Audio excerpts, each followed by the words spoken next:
Hello tout le monde, j'espère que vous allez très bien. Bienvenue sur ma chaîne YouTube.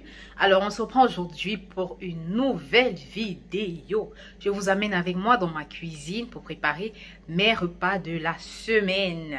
Parce que comme vous le savez, moi j'aime bien faire la cuisine.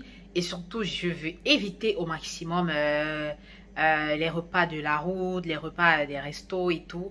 Et en plus, c'est plus économique pour moi et j'ai un contrôle absolu sur ce que nous consommons. Et moi, ça m'arrange. Moi, ça me fait plaisir comme ça. Ça me fait justement plaisir de préparer personnellement pour ma famille, pour mon mari, pour mon enfant. Et voilà. Donc, j'espère que la vidéo va vous plaire. Hein. Si c'est le cas... Vous écoutez mon fils? You want to eat? Ok, I'm coming. Donc, j'espère que la vidéo va vous plaire. N'hésitez pas de me laisser un commentaire, un like ou de vous abonner si ce n'est pas le cas. Allez, je vous laisse avec la vidéo. Donc, comme vous le savez très bien, moi, je fais l'effort vraiment d'avoir des repas équilibrés, c'est-à-dire des repas consistants, des fruits, des desserts, une collation. Donc, c'est ce que j'ai prévu pour cette semaine. Donc, je vais commencer avec le sanga, qui est mon premier menu de la semaine et qui est une spécialité camerounaise, précisément du centre et du sud, si je ne m'abuse pas. Alors, dans une casserole avec une assiette d'eau, je vais y mettre mes feuilles de manioc et puis je vais les refermer, je vais les laisser se ramollir. Une fois que c'est fait, je vais venir ajouter 3 paquets de maïs frais.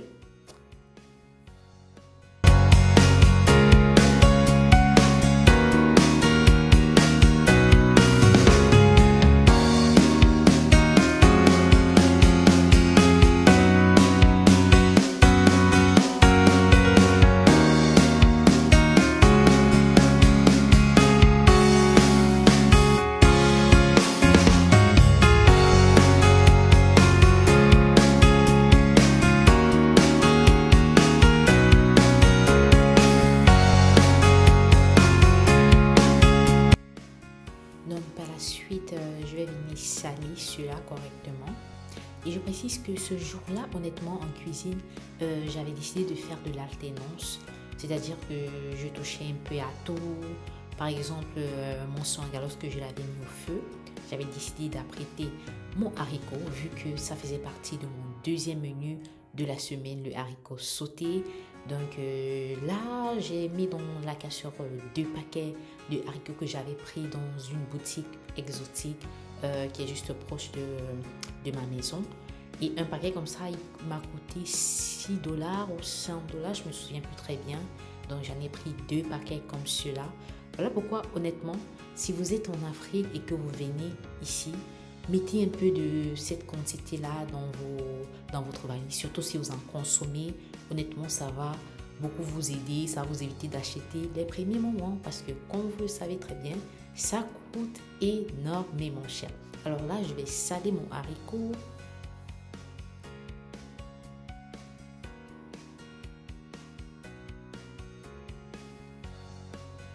Par la suite, je vais ajouter du sel-gemme justement pour éviter toute indigestion éventuelle.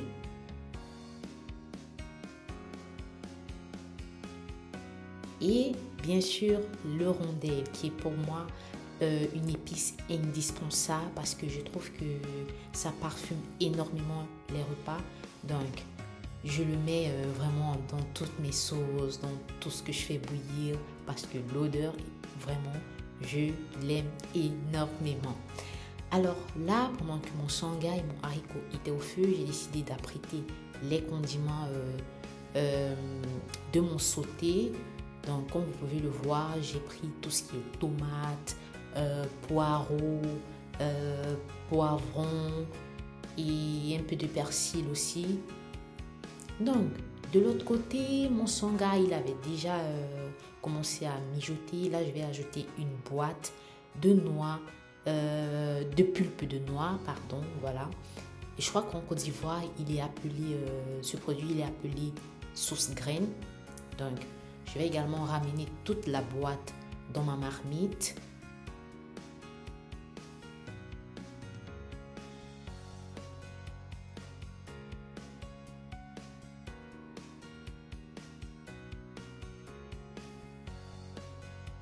Je vais refermer et laisser mijoter.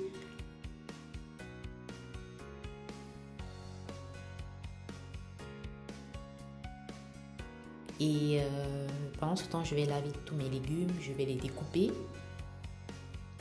et je vais les mettre dans une casserole comme ça. Je précise que moi, honnêtement, le sauté de haricots, je mise beaucoup sur les oignons, les poireaux. Franchement, pour moi, c'est la base dans le sauté du haricot. Hein. Franchement, je ne sais pas pour vous, mais pour moi, le haricot, la base, c'est tout ce qui est oignons, poireaux, poivrons, tomates également. Donc, j'en mets à volonté, j'ai envie de te dire.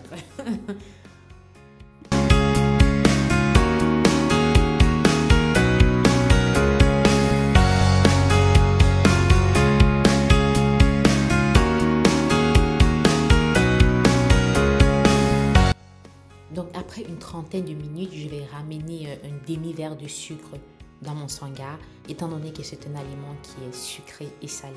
Et je précise également qu'il est très riche en vitamines A, en vitamine B, B1 et B2. Il est très léger, facile à digérer et en plus, il ne vous donne plus une sensation de lourdeur une fois que vous l'avez mangé. Voilà pourquoi mon fils et moi, on l'aime énormément. Et d'ailleurs, sur cette chaîne, je vais vous saouler avec la cuisson de ce repas. Alors, de l'autre côté, une fois que j'avais découpé la tomate, poivron rouge, j'ai décidé d'enchaîner avec les oignons. Malheureusement, je n'avais pas trouvé les oignons rouges parce que je préfère plus les oignons rouges parce que je trouve qu'ils ont plus de peps, you know?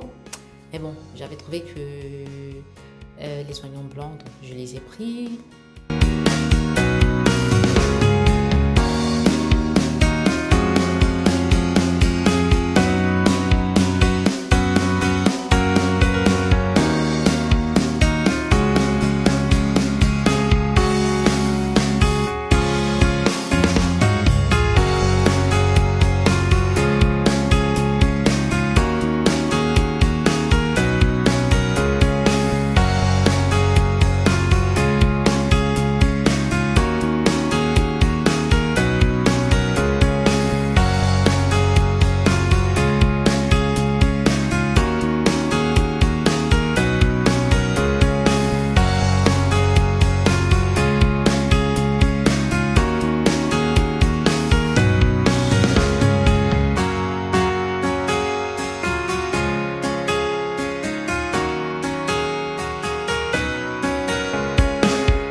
Alors, comme vous pouvez le constater, tous mes épices sont prêts, sont découpés.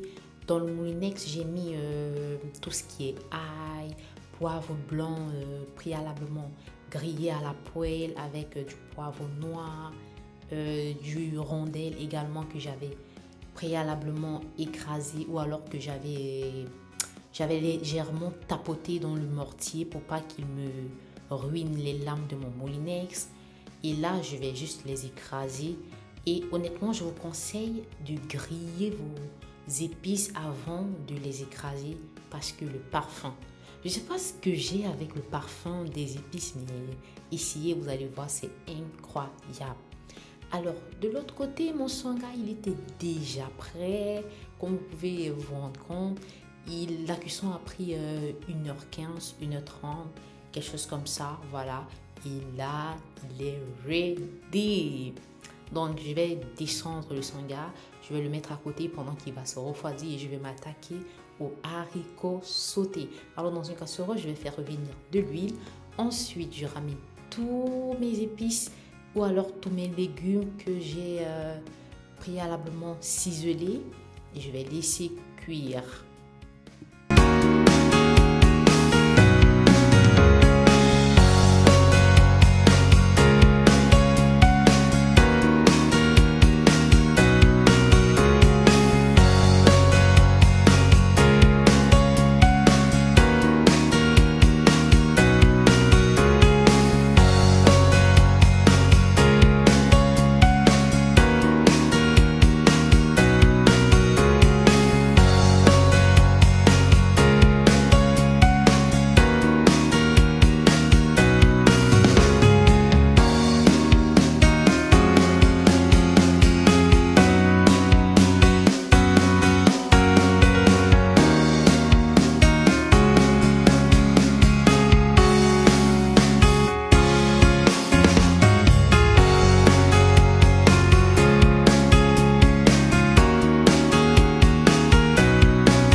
après avoir mis ma tomate, je vais saler un tout petit peu. Je ferme, je laisse cuire pendant une quinzaine de minutes. Ensuite, je ramène mes épices que j'avais écrasées. J'en ai mis, mais à volonté, je me suis lâchée carrément. Surtout que les éléments principaux étaient l'oignon et le poireau, dont l'excès ne mit pas. Donc, croyez-moi, j'ai pas fait la main lourde. J'ai vraiment pas fait la main lourde. Donc, j'en ai mis une bonne quantité, comme j'aime. D'ailleurs, vous savez, comme je vous l'avais dit, moi, j'aime énormément les épices. Pour moi, les épices dans les repas, c'est la base. De base, vous voyez. Donc, ensuite, j'ai ramené mon haricot que j'avais, qui était déjà cuit. Donc, moi, principalement, je ne rince pas mon haricot. Hein. Je ne le rince pas, je le mets, lorsque je l'égoutte, là, je le mets direct parce que je ne veux pas retirer son parfum. Vous comprenez pourquoi je vous dis le parfum et moi c'est quelque chose. Ensuite, je vais ramener quelques feuilles de laurier comme ceci. Et pendant ce temps, je vais apprêter les compléments du haricot sauté. Donc, comme complément, j'avais prévu de la banane et de la patate. Donc là, j'étais en train d'éplucher ma banane. Justement pour pas que la sève me ruine les doigts, j'ai mis des gants comme ça pour justement éviter de galérer après pour nettoyer la sève sur mes mains.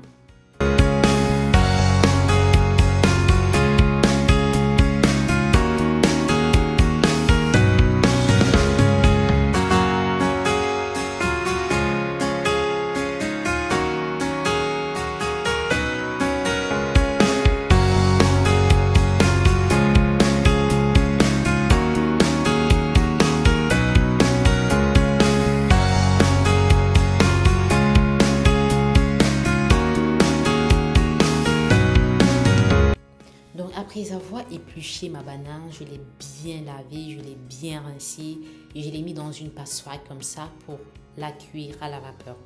Honnêtement, moi, je privilégie la cuisson à la vapeur lorsqu'il s'agit de bananes, plantains, patates, macabo ou whatever là. Honnêtement, je privilégie mais à 100% la cuisson à la vapeur.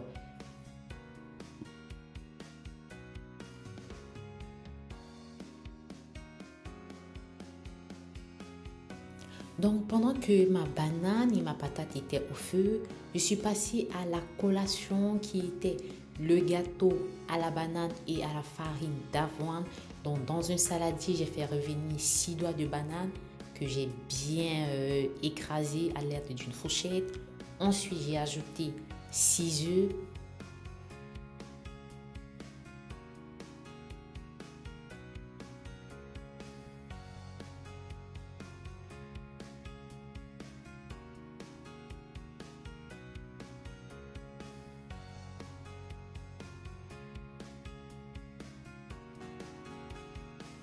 Je vais mettre également un demi-verre de beurre que j'ai fait fondre au micro-ondes, suivi d'une petite tasse de sucre marron.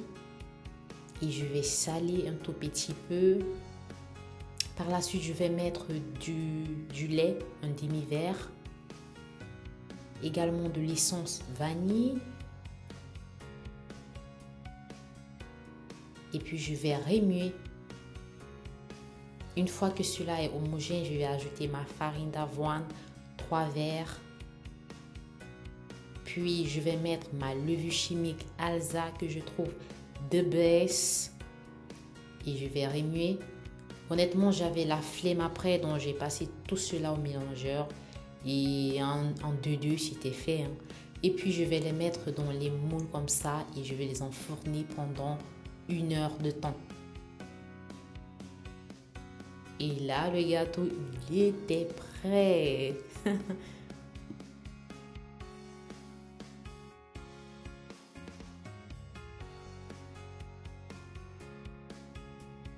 Donc là, tout était prêt. J'avais rangé dans des boîtes comme ça qui vont au frigo.